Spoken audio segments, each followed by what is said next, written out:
بسم اللہ الرحمن الرحیم نحمدہ ونصلی علی رسول الکریم اما بعد فاعوذ باللہ من الشیطان الرجیم بسم اللہ الرحمن الرحیم.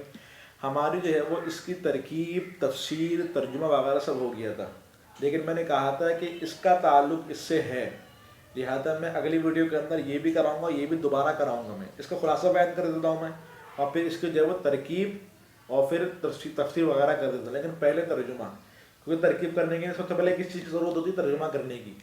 تو اہدنا الصراط المستقیم، یا اللہ تعالیٰ میں چلائیے سیدھے راستے پر. سیدھا راستہ ان لوگوں کا جن پر آپ کا انعام ہوا ہے، اور ان لوگوں کا نہیں کہ جن پر آپ کو غصہ ہے اور جو لوگ گمراہ ہیں. صحیح؟ تو میں نے کہا تھا یہ فعل ہے، انت ضمیر فاعل ہے، نا ضمیر مفعول ہے، اور صراط مستقیم موصوف صفت مل کر جو ہے وہ مبدل منہ ہے. اتنی ہماری بات ہو گئی تھی. صحیح؟ یہ مبدل منہ. آگے جو ہے نا پورا جو ہے یہ بدل بن رہا ہے، اور بدل اور مبدل منہ تقریباً ایک ہی چیز ہوتے ہیں. بدل اور مبدل منہ تقریباً ایک ہی چیز ہوتا ہے. میں آپ کو آسان تعبیر بتا رہا ہوں. بدل اور مبدل منہ تقریباً ایک ہی چیز ہوتے ہیں. یا تو پورا کا پورا بدل مبدل منہ ایک ہی ہوگا، یا پھر کچھ نہ کچھ چیزیں اس کے اندر سیم ہوں گی، اسے ہم کہتے ہیں بدل الباس. اور اگر کچھ نہ کچھ یا پھر تعلق ہوگا. کہنے کا مقصد یہ ہے کہ بدل اور مبدل منہ تقریباً ایک ہی چیز ہوتے ہیں. اگر میں یہاں پہ غور کروں، صراط مستقیم یہ خلاصہ ہے، اور صراط الذین انعمت علیہم غیر المغضوب علیہم ولا الضالین یہ صراط مستقیم کی تفصیل ہے. صراط مستقیم خلاصہ ہے، اور یہ پورا کیا ہے؟ اسی صراط مستقیم کی تفصیل ہے. تو کہنے کا مقصد یہ کہ دونوں تقریباً ایک ہی چیز ہے. یہ بھی صراط مستقیم ہے، اور یہ بھی پورا یہ بھی صراط مستقیم ہے. تو پہلے والا صراط مستقیم کیا ہوگا؟ مبدل منہ، اور بعد والا پورا بدل. تو یہ پورا مل کر جو ہے نا بدل بن رہا ہے. کیا بن رہا ہے؟ پورا مل کر بدل بن رہا ہے. لیکن اب بدل بنانا کس طرح، میں آپ کو یہ دکھا دیتا ہوں. صراط کیا ہے؟ مضاف. صراط کیا ہے؟ مضاف. منصوب لفظاً مضاف. مضاف کیوں بن رہا ہے؟ میں نے آپ کو پہلے کہا تھا کہ معرفہ سے پہلے اگر نکرہ آ جائے تو نکرہ کو مضاف اور معرفہ کو مضاف الیہ. الذین اسم موصول ہے. آپ نے معرفہ کی اقسام کے اندر پڑھا ہوگا کہ اسم موصول. صحیح ہے؟ تو اسم موصول معرفہ کی اقسام کے اندر سے یہ معرفہ ہے. اور صراط کیا ہے؟ یہ نکرہ ہے. نکرہ کے بعد معرفہ آ جائے تو آپس کے اندر کیا بنیں گے؟ موصوف صفت، مضاف مضاف الیہ. تو یہ کیا ہوگا؟ نکرہ مضاف، اور بعد والا کیا ہے؟ مضاف الیہ. تو صراط منصوب لفظاً مضاف، الذین اسم موصول، انعمت علیہم یہ پورا مل کر اس کا صلہ بنے گا. لیکن بنانا کس طرح یہ دیکھ لو. انعمت فعل، تا ضمیر اس کے اندر مرفوع محلاً فاعل، علی حرف جر، ہم مجرور. جار مجرور مل کر متعلق ہوا انعمت فعل سے.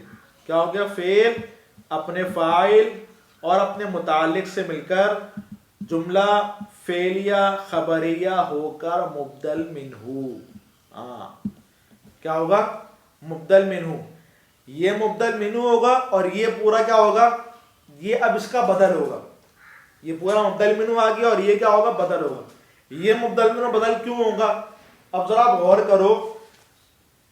جن پر اللہ تعالیٰ کا انعام ہوا وہ بھی صراط مستقیم ہے، اور جن پر اللہ تعالیٰ کا غصہ ہے اور جو لوگ گمراہ ہیں ان لوگوں کا اس راستہ اختیار نہ کرنا یہ بھی صراط مستقیم ہے. یہ بھی صراط مستقیم ہے جن پر اللہ تعالیٰ کا انعام ہوا. اور ان لوگوں کا راستہ جن پر اللہ تعالیٰ کا غصہ ہے یا جو لوگ گمراہ ہیں ان لوگوں کا راستہ اختیار نہ کرنا یہ کیا ہے؟ یہ بھی صراط مستقیم ہے. تو مبدل منہ اور بدل تقریباً ایک ہی چیز ہے، بلکہ پورا کا پورا سیم ہی ہے. تو یہ کیا ہوگا؟ بدل الکل. یہ کیا بنے گا؟ بدل الکل. تقریباً دونوں کا ایک ہی چیز ہے. اب ذرا دیکھو ذرا، غیر جب بھی جملے کے اندر آتا ہے غیر مضاف بنتا ہے. کیا بنتا ہے؟ مضاف. غیر کیا ہوگا؟ مجرور لفظاً مضاف. صحیح. یہ مجرور کیوں ہے؟ کیونکہ اس کا تعلق، اس کا جو عطف ہو رہا ہے وہ اس کے اوپر ہو رہا ہے، انمتا کے اوپر نا. انمتا کیا بنے گا؟ اس کو سوری یہ پورا الذین انعمت علیہم اس کے جو ہے اس کے ساتھ متعلق ہے. تو الذین انعمت علیہم کیا بنے گا؟ اس مضاف کا مضاف الیہ. مضاف الیہ کیا ہوتا ہے؟ مجرور. تو یہ کیا ہوگا؟ مجرور. صحیح. غیر مجرور کیوں ہے؟ کیونکہ اس کا تعلق الذین انعمت علیہم سے ہے اور الذین انعمت علیہم مضاف الیہ ہے اور مضاف الیہ مجرور ہوتا ہے، لہذا غیر بھی کیا ہوگا؟ مجرور ہوگا. تو غیر مجرور لفظاً مضاف. المغضوب علیہم مغضوب اسم مفعول ہے، ہوا ضمیر اس کا نائب فاعل ہے، علی حرف جر ہم مجرور. جار مجرور ان کا متعلق ہوا مغضوب سے، اسم فاعل اسم مفعول اپنے نائب فاعل اور متعلق سے مل کر شبہ جملہ ہو کر معطوف علیہ. یہ کیا ہوگا؟ معطوف علیہ. واو حرف عطف. پھر لا جو ہے یہ زائدہ ہے. لا کیا ہے؟ زائدہ ہے. زائدہ کیوں ہے؟ کیونکہ اس کا عطف جو ہے اس کے اوپر ہو رہا ہے. اس کا عطف اس کے اوپر ہو رہا ہے.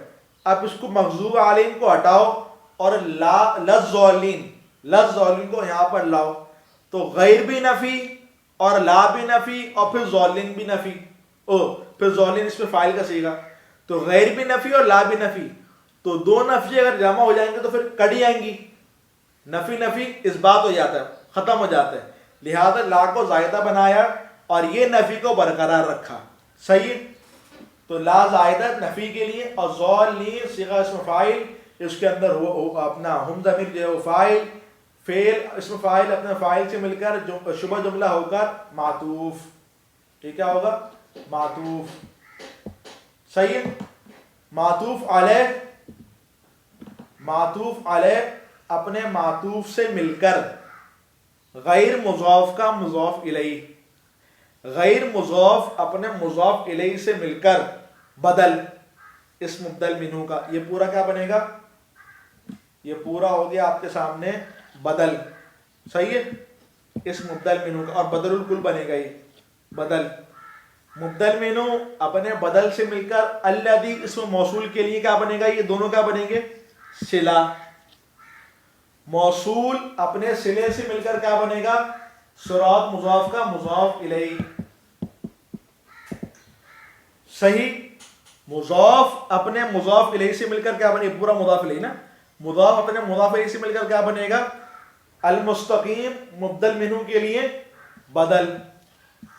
مبدل منہ بدل مل کر اہدنا فعل کا مفعول ثانی. فعل اپنے فاعل مفعول اول جو صراط مفعول اول جو ناضمیر ہے اور مفعول ثانی جو صراط المستقیم صراط الذین انعمت علیہم غیر المغضوب علیہم ولا الضالین جو پورا ہے مفعول ثانی سے مل کر جملہ فعلیہ انشائیہ ہوا. انشائیہ کیوں ہوگا؟ کیونکہ اہدنا کیا ہے؟ دعا ہے اور دعا کیا ہوتی ہے؟ جملہ انشائیہ کے اندر سے ہوتی ہے. امید ہے کہ بھائی آپ لوگوں کو سمجھ میں آیا ہوگا. کیونکہ ترکیب تھوڑی اس کی تھوڑی جگہ مشکل تھی تو امید ہے کہ آپ لوگوں کو سمجھ میں آیا ہوگا. اللہ کرے سمجھ میں آیا ہو. سمجھ میں نہیں آیا تو دوبارہ ترکیب دیکھ لینا. صحیح ہے. اور اگر کوئی بات پوچھنی ہو تو پوچھ لینا. صحیح. ہاں تفسیر باقی ہے اس کی نا، تفسیر باقی ہے. تو دیکھو اہدنا صراط المستقیم، یا اللہ تعالیٰ میں سیدھے راستے پہ چلائیے. صراط الذین انعمت علیہم ان لوگوں کے راستے کے اوپر جو لوگ جن پر آپ کا انعام ہوا ہے. ہمیشہ یہ بات یاد رکھنا اس آیت سے تقلید ثابت ہوگی. کیا ثابت ہو رہی ہے؟ تقلید. ہمیں لوگوں کے راستے کے اوپر چلنا ہے. لوگ وہ جن پر اللہ تعالیٰ کا انعام ہوا ہے اور اللہ تعالیٰ کا انعام ان لوگوں کے اوپر ہوتا ہے جو قرآن والے راستے کے اوپر چلتے ہیں. یہ بات یاد رکھنا. یعنی کہ ہمیں لوگ بھی لینے اور اللہ تعالیٰ نے جو قرآن کریم کی احادیث کی تعلیمات دی ہے وہ بھی لینی ہے. یعنی کہ ان لوگوں کو لینا ہے جو لوگ ان تعلیمات پر عمل کرتے ہیں. ڈائریکٹ ہمیں تعلیمات نہیں لینی. ڈائریکٹ تعلیمات نہیں لینی. ڈائریکٹ آپ نے ان لوگوں کو لینا ہے اور پھر ان لوگوں سے تعلیمات کو لینی ہے. جیسے کہ آپ میری ویڈیو دیکھ رہے ہو، آپ ترکیب سیکھ رہے ہو. آپ ترکیب کسی کتاب سے نہیں سیکھ رہے، آپ ترکیب یہاں پہ مجھ سے سیکھ رہے ہو.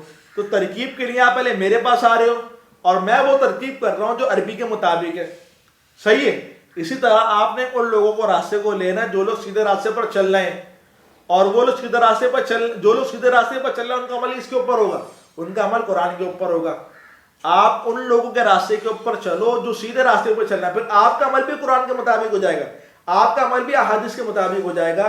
کہنے کا مقصد یہ ہے کہ ہمیں سیدھے راستے پر چلنا ہے, قرآن حدیث کے اوپر چلنا ہے, لیکن ہمیں ڈائریکٹ نہیں چلنا.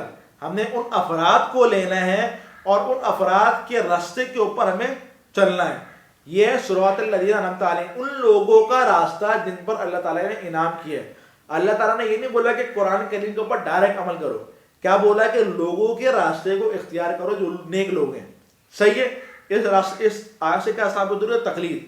مثال کے طور پہ ہم جو ہے وہ امام ابو حنیفہ رحمہ اللہ تعالیٰ کی تقلید کرتے ہیں, تو امام ابو حنیفہ کا راستہ ہم نے اختیار کر لیا, اور امام ابو حنیفہ کے مسائل یہ قرآن اور حدیث کے مطابق ہیں, اور ہماری کتابوں کے اندر اس کی دلائل بھی موجود ہیں. یہ نہیں کہ ہم ایسی باتیں بول رہے ہیں, بڑی بڑی کتابیں رکھی ہوئی ہیں, اس کے اندر امام ابو حنیفہ رحمۃ اللہ کے دلائل موجود ہیں. تو اس کے اندر ہم دیکھتے بھی ہیں کہ یار امام ابو حنیفہ کا عمل قرآن اور حدیث کے مطابق ہے, لہٰذا ہم نے امام صاحب کے راستے کو اختیار کیا, کیونکہ امام ابو حنیفہ کا عمل قرآن اور حدیث کے مطابق ہے. اور یہ ہم نے خود کتابوں کے اندر دیکھا بھی ہے. ایسی بات نہیں کہ ہم اپنی طرف سے بات کر رہے ہیں, بلکہ ہم نے خود کتابوں کے اندر دیکھا بھی ہے. صحیح ہے. آیت کی تفسیری بھی ہوگا. آیت کے آخر میں ہم کیا کہتے ہیں؟ آمین. آمین. آمین یہ اس میں فعل بمانے استجب دعانا, یا اللہ تعالیٰ ہماری دعا کو قبول فرما لیجیے. صحیح ہے. سورۃ الفاتحہ الحمدللہ مکمل ہو گئی. انشاءاللہ ابھی جو ہے سورۃ نبا شروع کریں گے, پھر سورۃ نبا کے بعد کیا ترتیب ہوگی پھر وہ ترتیب دیکھیں گے, کیونکہ کوئی ہمارے فکس نصاب نہیں ہے اپنا اس چیز کا نا.